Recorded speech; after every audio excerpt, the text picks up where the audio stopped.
Hello everyone, welcome back to our channel. दोस्तों, आज के वीडियो में हम लोग बिलेटेड आईटीआर 1 की फाइलिंग सीखेंगे। अगर आपको वीज़ा के लिए अप्लाई करना है या लोन लेना है या फिर आप टीडीएस रिफंड क्लेम करना चाहते हैं, तो आप बिलेटेड आईटीआर फाइल करके अपना टीडीएस रिफंड ले सकते हैं। कुछ नुकसान होते हैं बिलेटेड आईटीआर फाइल करने के, जैसे कि लेट फीस लग जाती है, लॉसेस को हम कैरी फॉरवर्ड नहीं कर सकते हैं। लेकिन इसके अलावा अगर आप टीडीएस रिफंड वगैरह क्लेम करना चाहते हैं तो आप आराम से आईटीआर 1 फाइल कर सकते हैं और अपनी सारी इनकम्स को इसमें रिपोर्ट कर सकते हैं।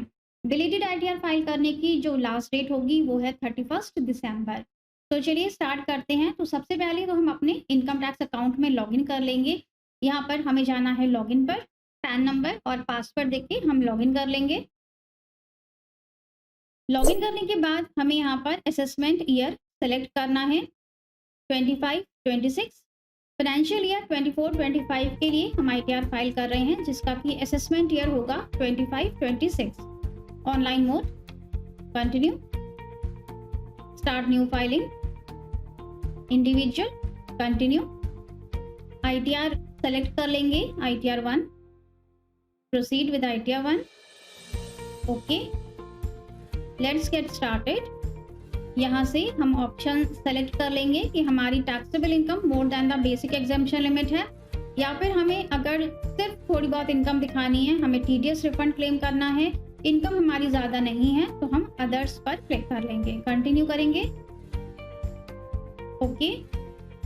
पर्सनल इंफॉर्मेशन, सबसे पहले नेचर ऑफ एम्प्लॉयमेंट सेलेक्ट करेंगे। सेंट्रल गवर्नमेंट एम्प्लॉय हैं, स्टेट गवर्नमेंट हैं, अगर प्राइवेट सेक्टर में हैं तो अदर्स को सेलेक्ट करेंगे।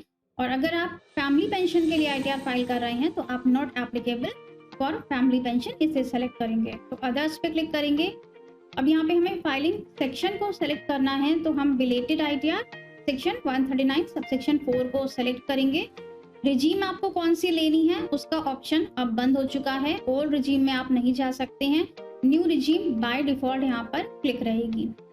इसके बाद हमें नीचे एक बैंक को रिफंड के लिए सेलेक्ट कर लेना है और कंफर्म करना है। पर्सनल इंफॉर्मेशन कंफर्म हो जाने के बाद आ जाता है ग्रॉस टोटल इनकम। यहाँ पर सबसे पहले मिलेगा सैलरी का शेड्यूल, यहाँ पर एडिट करेंगे।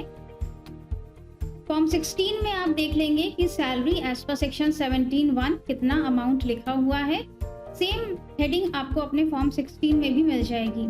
इन केस आपको फॉर्म 16 नहीं मिलता है, क्योंकि जिनका टीडीएस डिडक्ट नहीं होता है उन्हें फॉर्म 16 नहीं मिलता है, या फिर अगर आपको कैश में सैलरी मिलती है तो आप अपने बैंक स्टेटमेंट से देख लीजिए, आपको 12 महीने में जितनी भी सैलरी मिली है वो अमाउंट आप यहाँ पर ले सकते हैं। तो हम यहाँ पर 6 लाख ले लेते हैं। 6 लाख की सैलरी हमें मिली है, 6,60,000।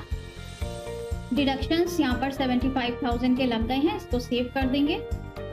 इसके बाद आता है इनकम फ्रॉम हाउस प्रॉपर्टी, यहाँ एडिट पे क्लिक करेंगे। सबसे पहले हम सेलेक्ट करेंगे सेल्फ ऑक्यूपाइड है या लेट आउट है। सेल्फ ऑक्यूपाइड ले लेते हैं। अब क्योंकि हम ये न्यू टैक्स रिजीम में फाइलिंग कर रहे हैं तो हम यहाँ पर होम लोन का इंटरेस्ट क्लेम नहीं कर सकते हैं। अगर हमारी ये प्रॉपर्टी लेट आउट होती तो हम यहाँ पर होम लोन का इंटरेस्ट क्लेम कर सकते थे। तो यहाँ पर हम सबसे पहले taxes paid to local authorities का अमाउंट ले लेते हैं 5,000। यहाँ पर हमें रेंटल इनकम दिखानी होगी थोड़ी बहुत, तो हम 2,40,000 यहाँ पर अपनी रेंटल इनकम दिखा देते हैं।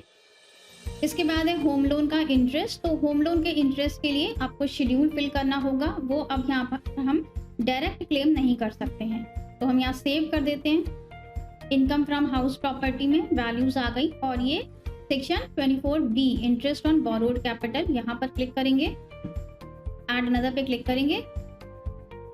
होम लोन के इंटरेस्ट के लिए हमें अब ये इंफॉर्मेशन यहाँ पे देनी होंगी। लोन टेकन फ्रॉम बैंक से है या अदर देन बैंक है, यहाँ पर नेम ऑफ द बैंक आएगा, लोन का अकाउंट नंबर देना होगा, date of sanction of loan, total amount कितना था लोन का जब लिया था, loan outstanding as on the date of financial year means 31 March 2025 को आपका बैलेंस कितना बचा हुआ है, और interest on borrowed capital during the financial year 24-25 कितना इंटरेस्ट है, टोटल पोर्शन यहाँ पर। इसको सेव कर देंगे। तो जो इसकी वैल्यू है, जो ये वाली वैल्यू है इंटरेस्ट ऑन बोरोड कैपिटल, ये ऑटोमेटिक आपके शेड्यूल में, जो हाउस प्रॉपर्टी का शेड्यूल है उसमें ये चली जाएगी। इसे सेव कर देंगे। तो हम यहाँ पे बैक कर देते हैं क्योंकि हमने इन्फॉर्मेशन फिल नहीं की हैं। हाउस प्रॉपर्टी के शेड्यूल के बाद आता है इनकम फ्रॉम अदर सोर्सेज। ये आपके 26 AS से ऑटो पॉपुलेट होगा। यहाँ पर क्लिक करेंगे, यहाँ पर आप चेक कर लेंगे अमाउंट आपके करेक्ट आ रहे हैं। एडिट करना चाहते हैं तो यहाँ पे टिक लगाएंगे, यहाँ पे एडिट पे क्लिक करेंगे और इसको ऑल्टर कर सकते हैं। नीचे कंफर्म कर देंगे। देन आते हैं डिडक्शंस। तो न्यू टैक्स रिजीम में कोई भी डिडक्शंस अवेलेबल नहीं है। इसे हम ओपन करेंगे और इसको बस कंफर्म कर देना है। देन आता है टैक्सेस पेड। टैक्सेस पेड आपके 26 AS से ऑटो पॉपुलेट हो जाते हैं। सैलरी का है तो वो TDS 1 में ऑटो पॉपुलेट होगा। अदर देन सैलरी है जैसे कि FD का इंटरेस्ट है उस पर TDS डिडक्ट हुआ है तो वो TDS 2 में रिफ्लेक्ट होगा। यहाँ पर ओपन करेंगे, एक बार चेक कर लेंगे अमाउंट्स को और कंफर्म कर देंगे। देन टैक्स लायबिलिटी, यहाँ पर टैक्स लायबिलिटी कैलकुलेट हो जाएगी। अब क्योंकि यहाँ पर हमारी ग्रॉस टोटल इनकम 5 लाख रुपए से ज़्यादा की हो रही है तो यहाँ पर हमें 5,000 रुपए की लेट फीस लगेगी सेक्शन 234F में।